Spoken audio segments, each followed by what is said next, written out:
Et salut tout le monde, aujourd'hui on se retrouve pour une nouvelle vidéo, ce sera une config PC à environ 1000 euros et c'est parti. Alors, du côté du processeur on va partir sur un i5 7500 cadencé à 3,4 GHz, montant en turbo boost à 3,8. Ce sera un socket 1151 quad core, 6 mode cache et Kaby Lake, la nouvelle gamme d'Intel.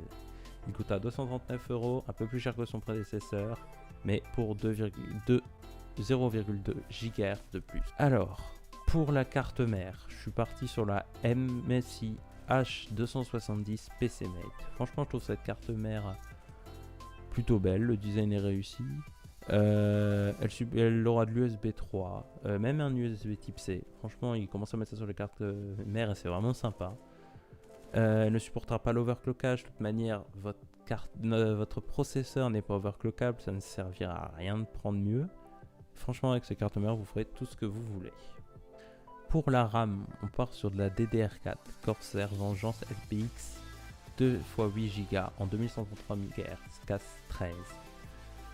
C'est ce qu'il faut pour jouer maintenant. Je pense que 16 Go ça devient vraiment utile. Avant, vous conseillez 8 Go, mais je pense que maintenant 16 Go c'est ce qu'il vous faut pour être tranquille dans les années à venir et pas avoir besoin d'en rajouter. Même si vous voulez en rajouter, vous en rajouterez. Pas de problème, votre carte mère a 4 slots de RAM. Alors, pour le refroidissement, ça c'est une étape alternative. Soit vous utilisez celle fournie de base par Intel, qui est bruyante, moins efficace, mais bon, votre processeur chauffe peu. Mais si vous avez quand même envie de mettre quelque chose, prenez le BeQuiet Puro Slim, qui fera largement l'affaire. Si par exemple vous partez en turbo boost, bah, ça sera utile, parce que le processeur chauffera plus. Et il coûte 23 euros, ce qui est vraiment pas cher. Alors, un des éléments les plus importants du PC, la carte graphique. Alors là, je suis parti sur une KFA2 1060 Exoc 6 Go. Alors, ce qui est bien avec KFA2, c'est qu'ils font des prix entrée de gamme avec du matériel, je vais vous dire haut de gamme, mais oui. Franchement, vous vous retrouvez avec une carte graphique très propre. Les matériaux, franchement, c'est même pas du plastique, c'est beaucoup de métal. Vous avez une backplate, le refroidissement est fonctionne vachement bien, refroidit bien votre carte graphique. Et elle coûte 269 euros, ce qui est vraiment plus bas comparé à ses concurrents. Même en termes de fréquence de la carte graphique, on est très bien. Et elle coûte 269 euros. Alors pour le SSD, moi je pense que pour une config à 1000 euros, le SSD c'est indispensable. Bah, ça devient indispensable. Pour 50 euros, ça vous apporte tellement sur la longévité et tout. Franchement, c'est super utile. Une fois qu'on est passé sur le SSD, on ne reviendrait plus en arrière. Donc là, je suis parti sur le Kingston SSD Now UV400 120 Go SATA 3.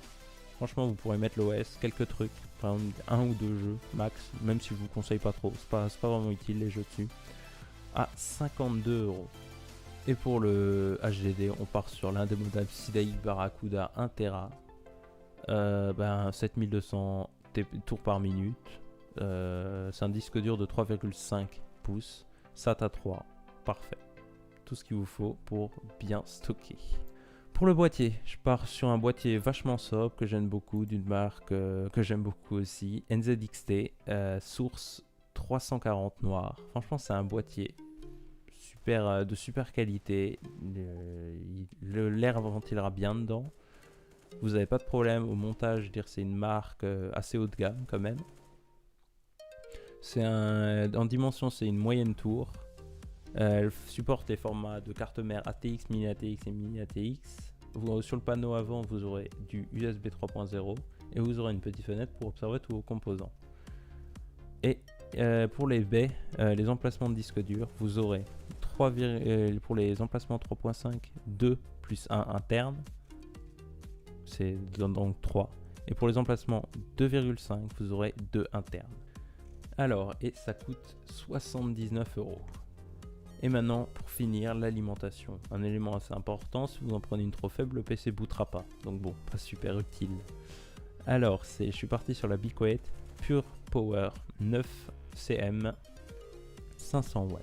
C'est une alimentation certifiée 80 plus Silver. Donc franchement, c'est un peu mieux que bronze.